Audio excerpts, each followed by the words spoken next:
Welcome to our first English episode of the market analysis. I'm William, I'm your host from PDS Prop Firm, and joining me is Jay from Derivative Trading, a professional trader and market analyst. This week, the longest government shutdown in history just ended. Gold is knocking on some all-time highs, and China is making some aggressive moves to international the yuan. Welcome, Jay. How are you doing? I'm fine, and you? Thank you for your warm welcome. It's always a pleasure to connect with your audience and discuss the critical market trend. Amazing, Jay. All right, so let's dive in. The 43-day longest shutdown ever in US history. Market rallied, but here's the twist. The jobs and inflation data may never be released. So what's the market sentiment by the end of the shutdown? Well, on Monday markets were quite optimistic. Everyone hoped the shutdown would end, which led to a rally in stock markets and all risk-sensitive assets globally. This initial buying,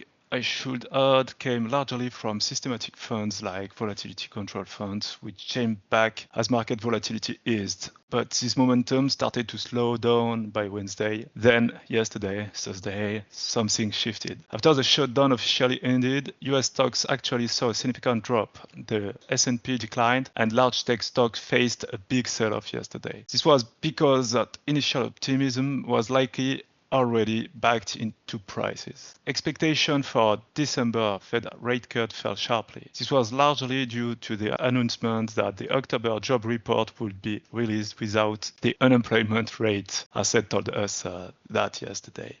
And a wackish comment from Fed Reserve official like Ashkari, who seems more focused on inflation risk. The missing piece on job report will make the Fed decision much harder for December, suggesting they might defer any rate cut until January or later. To put in numbers, overnight swap went from pricing nearly a 70% chance of a December cut to less than 50% just now. However, it's important to put this into perspective. While movement might have seemed sharp on major US indices, it was actually just some profit taking in tech stocks and sector rotation in favor of defensive stocks. To your audience, this highlights why you shouldn't solely focus on a single index. If you want to start trading futures without risking your own capital, join Phidias Prop Firm. You get the best trading conditions, the most trader-friendly rules, and you get access to live funding once you're proven profitable. Click the first link in the description below and use the code PPYT to tell us you come from here. Yeah, definitely. And most traders actually look only at 1 to 2 indices and they miss the entire picture.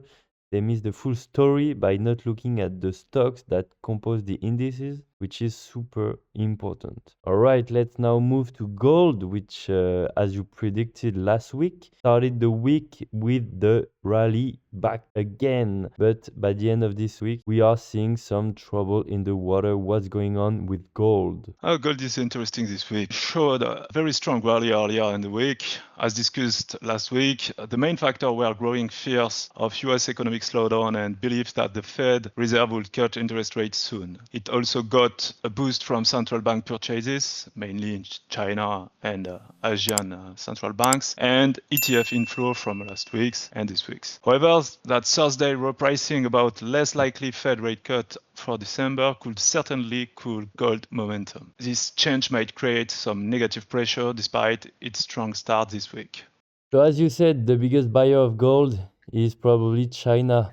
And China is actually not only buying gold, but they are making bold moves on their currency to internationalize their yuan. Absolutely. The Popular Bank of China is determined to make the yuan a globally recognized currency. Their main goal is to increase its use outside China. They achieve this by encouraging foreign entities to use yuan loans and yuan-denominated bonds. The yuan current low borrowing cost also make it very attractive. The larger strategy is to reduce China's reliance on the US dollar and to support Chinese companies expanding their goal. It's fundamentally about increasing the yuan influence in the global trade and investment.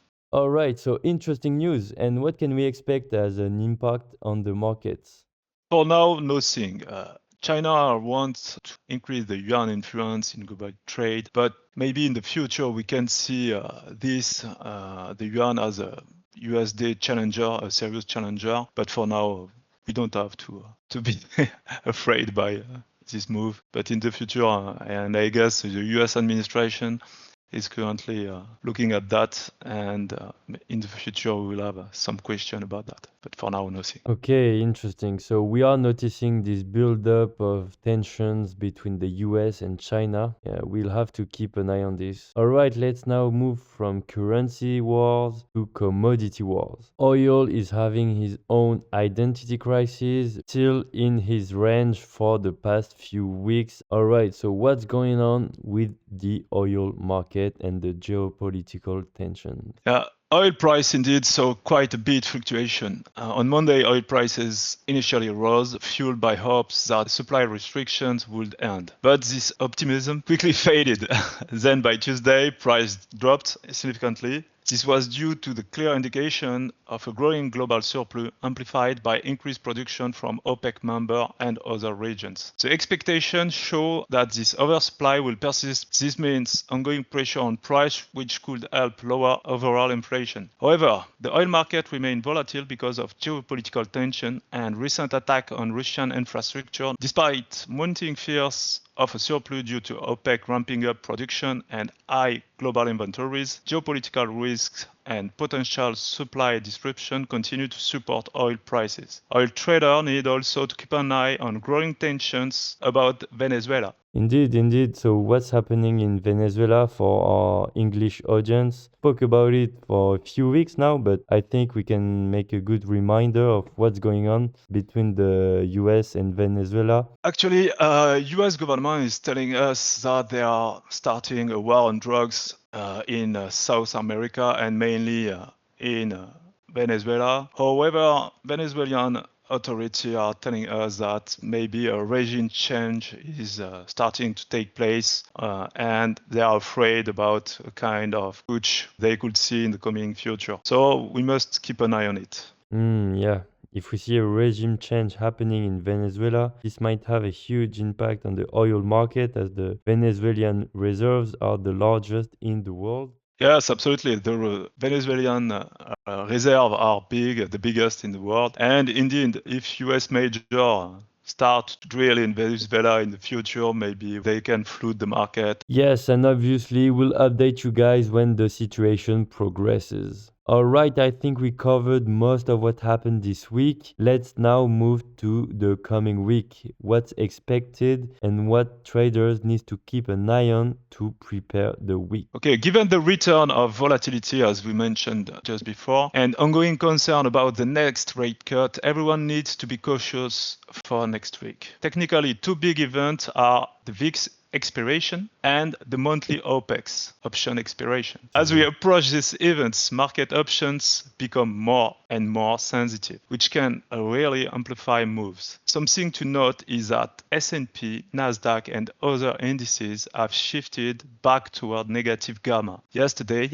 which amplify volatility because market makers sell into weakness and buy future when prices rise in order to stay market neutral. The delayed economic data release will, of course, grab attention. Notably, Nvidia earnings report could heavily impact the market, especially with the growing concern about tech companies' significant capital expenditure on artificial intelligence. So we can expect more profit taking next week. Regarding commodities, oil prices should continue to struggle and could be dominated by a stronger dollar if bets against a December rate cut persist or increase. The same goes for gold, silver, Bitcoin, which will likely face headwinds. On the forex front, we are approaching a critical moment for potential intervention by Japanese authorities on the yen. I guess, as I told you last week, could see the intervention by next week. All right, so a pretty busy week to come. And with the end of the shutdown, could we see the October's data being released by the US government next week? Yes, authority told us that we should get some new data about October by next week. and on Monday I think we should get some of this data. But yes, the attention will be focused on the data. Perfect, perfect. We'll keep an eye on these releases. Let's now move to the Trader Pro tip. So Jay, what do you have for us this week? Oh, my main advice for trader as the volatility came back. So whether you are scalping or day trading, if you are a directional trader, high volatility means price can swing much wider and faster, as I explained about market maker delta hedging earlier today. So shrinking your position is a smart way to manage your risk. Better safe than sorry. Indeed, indeed. All right, so when volatility arises, let's decrease the position sizes. All right, so if you guys enjoyed the market analysis of this week, please subscribe to the YouTube channel, click the like button and the bell notification.